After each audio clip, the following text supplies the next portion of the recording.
We receive patience from God. Be patient. The wonderful thing about God is he never expects us to do something that he doesn't equip us to do. He always shows us the way by first treating us the way he wants us to treat other people. I can tell you that the best estimate I can make from my years of ministry, approximately 70 to 80% of all Christians are mad at somebody. Don't look at me like that. Well, you don't know what they did to me, bless God. Well, let's back the train up and think about what we did to God. Well, I'm not going to just keep forgiving them for the same thing over and over and over. Peter said, how many times do I forgive my brother for the same thing? 7? I don't know. I guess for some reason he thought he could handle that. Maybe he was already at 6.5 and thought he only had about another half of forgive in him. Then Jesus said, no, how about 70 times 7? And all that was just representative of however many times it takes.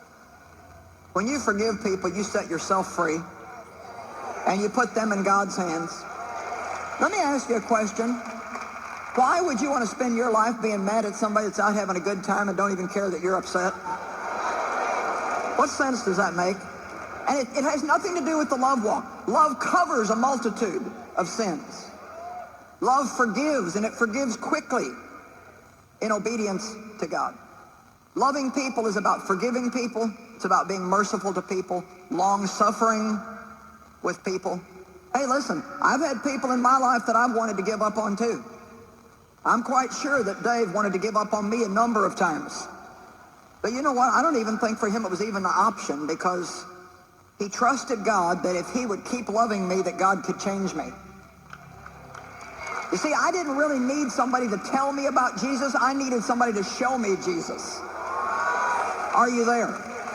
And we're very good at the tell, but a lot of times we have no show.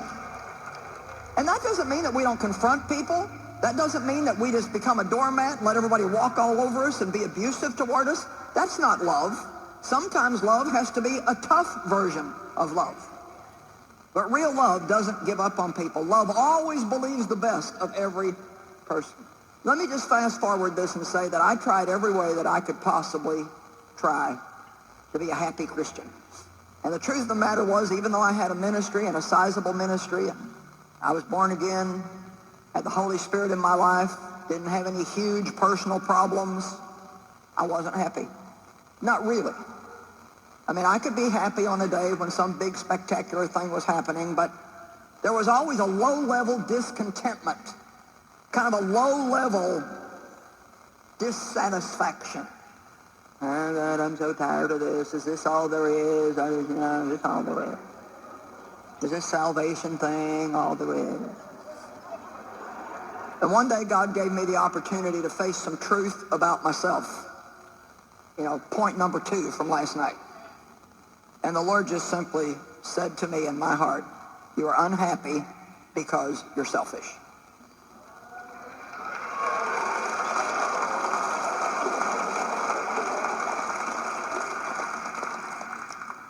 Now, I guess your patty cake's an okay place to start, but...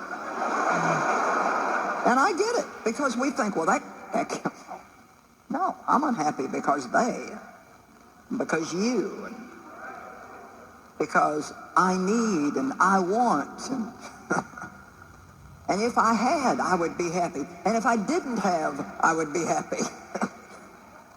But I can tell you, it just puts a Band-Aid on the problem that doesn't fix it.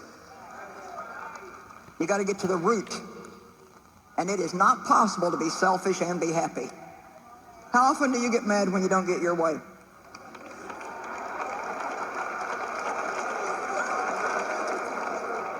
Just thought I'd throw that out. I mean, I know how I was. And probably none of you were as bad as I was, because I was pretty bad. But, I mean, if I didn't get my way, then you might as well forget talking to me the rest of the day, because I'm going